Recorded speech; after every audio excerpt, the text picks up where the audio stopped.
Oui, cher ami, encore bonjour, hein. J'espère que vous vous portez très bien. Voilà. Alors, dans notre souci de donner le maximum d'informations afin de permettre à nos compatriotes d'engager donc le vrai débat donc de société, hein, nous sommes obligés de temps en temps de donner des cours et d'économie. Je ne suis pas un économiste, cher ami, hein. C'est un peu la culture, même si j'ai fait des études où on parlait un peu donc d'économie. Mais nous sommes dit, hein, donc dans ce débat afin de donner le maximum d'informations à nos compatriotes, essayez d'expliquer certaines choses pour engager le débat. Nous n'avons pas le monopole de la science infuse. Je ne suis pas un professeur d'économie, et donc ce que nous pouvons dire hein, peut être challengé par donc, des professeurs. Mais de façon générale, nous donnons donc le maximum d'informations qui sont généralement hein, voilà, le B à bas. Voilà, donc le B à bas, on peut ne pas se tromper. Hein. Quand on dit 1 plus 1 est égal à 2, vous comprenez, ça c'est le B à bas. Que vous soyez un scientifique, un ingénieur, 1 plus 1 est égal à 2. C'est aussi clair. Aujourd'hui, on parlera donc des indices économiques. C'est-à-dire que quand on parle des indices économiques, c'est ce que donc, vous voyez, des signes. Voilà. Imaginez-vous un père qui rentre chez lui à la maison pour savoir si la famille, les gens sont heureux, hein, les gens sont heureux chez lui. Les indices qu'il va avoir quand il arrive, toute la famille est donc autour de lui. Vous voyez les enfants qui l'attendent, qui courent pour l'accueillir, madame qui vient, qui prend son sac, vous voyez déjà, ce sont des indices. Vous dites, ah, aujourd'hui, ma famille, hein, les gens sont heureux. Mais quand vous arrivez à la maison, que personne ne vous regarde, madame est en train de la cuisine, les enfants sont à gauche, à droite, on vous dit, ah, papa, vous avez l'impression qu'il y a quelque chose d'anormal. Donc, c'est ça, ce sont des indices économiques, ce sont des méthodes standards, voilà, qui peuvent nous permettre donc de savoir si les choses avancent dans un pays ou pas. Donc, les indices économiques sont donc des mesures statistiques, c'est-à-dire hein, utilisées pour évaluer et suivre les performances économiques d'un pays ou d'une région, c'est aussi clair. Entre autres indices économiques standards que vous pouvez avoir, c'est donc le produit intérieur brut. C'est aussi clair que ça, vous comprenez? Le produit intérieur brut qui mesure, cher ami, hein, la valeur donc, de tous les biens et services produits hein, dans un pays pendant une période donnée, généralement pas d'une année.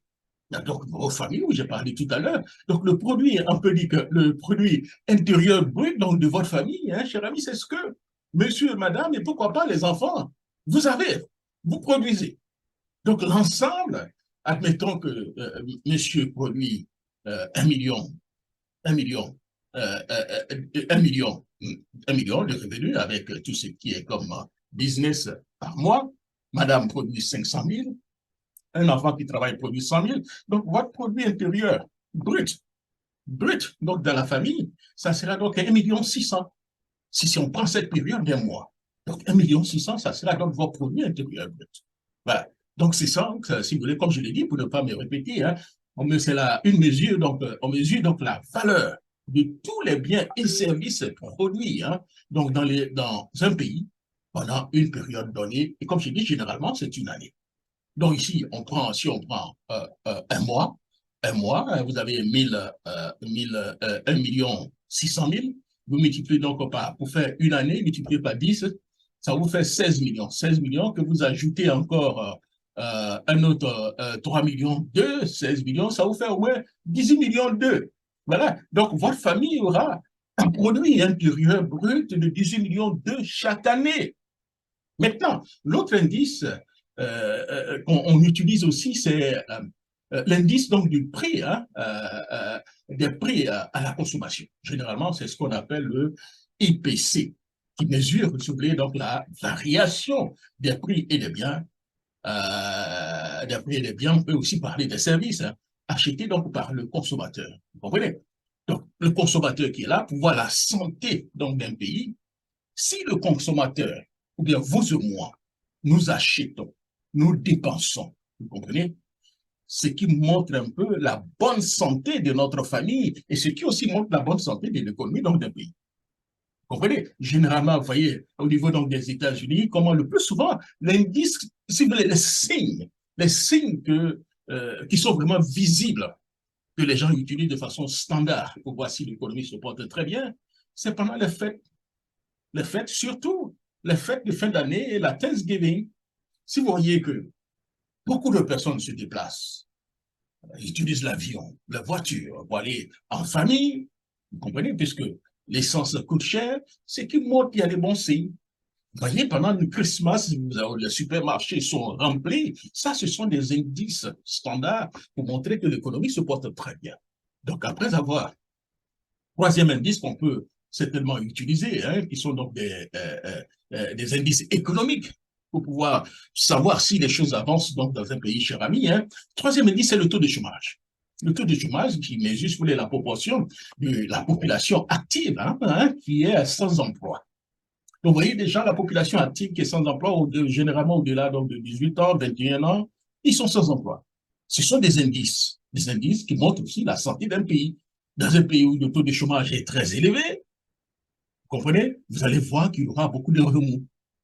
Alors, dans un autre pays où le taux de chômage est assez faible, c'est un peu donc le signe contraire. Hein. Alors, quatrième indice que nous allons mettre sur la place, hein, c'est la balance commerciale.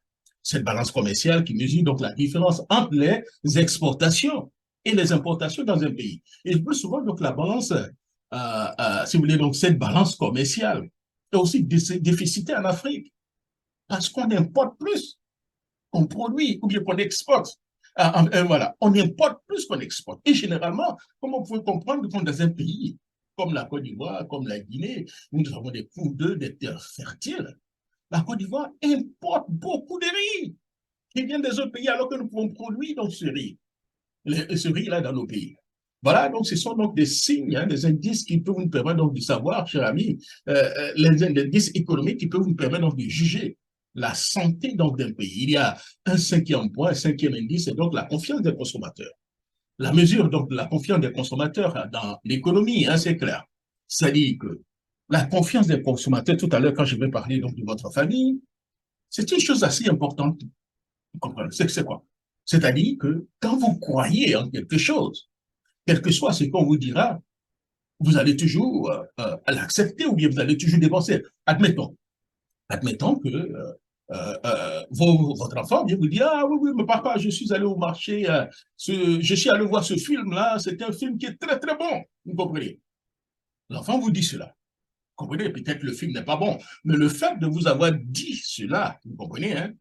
Je vous dis cela, ça vous donne le courage d'aller voir. Vous allez voir ce film, vous êtes content. Vous dites à votre voisin, le voisin s'en va voir le film. Donc, ce sont les indices, si vous voulez, de la confiance des consommateurs. Quand les consommateurs ont confiance en quelque chose, hein, ils ont tendance plus à non seulement consommer cette chose ou bien à regarder donc cette chose. Donc, ce sont donc le cinquième indice. Alors, sixième indice, c'est donc l'indice de confiance dans des entreprises si vous voulez, qui mesurent si vous voulez, la confiance dans les entreprises, dans l'économie. Vous avez beaucoup d'entreprises. Très souvent, quand vous voyez donc les entrepreneurs qui pensent, parce que l'objectif d'un entrepreneur, c'est de faire le bénéfice et le maximum de bénéfices de façon générale. Donc, il a tendance à limiter autant que faire se peut les dépenses, si vous voulez, hein, les dépenses hein, inutiles. Vous comprenez? Mais quand l'économie va très bien, il y a beaucoup d'argent qui rentre, l'entreprise a toujours tendance à dépenser plus, à faire beaucoup, donner beaucoup plus de bonus. Vous comprenez? Et donc, ce sont des indices qui peuvent nous permettre donc, de voir la santé dans l'économie. Vous allez donc dans un pays où la majeure partie des entreprises dépensent. Cela montre aussi la santé dans l'économie. Et pour finir, le septième indice, généralement, c'est donc la production industrielle. Vous comprenez? Ça aussi, la production industrielle qui mesure donc la production donc, de biens manufacturés et d'autres produits hein, donc dans un pays, hein, cher ami.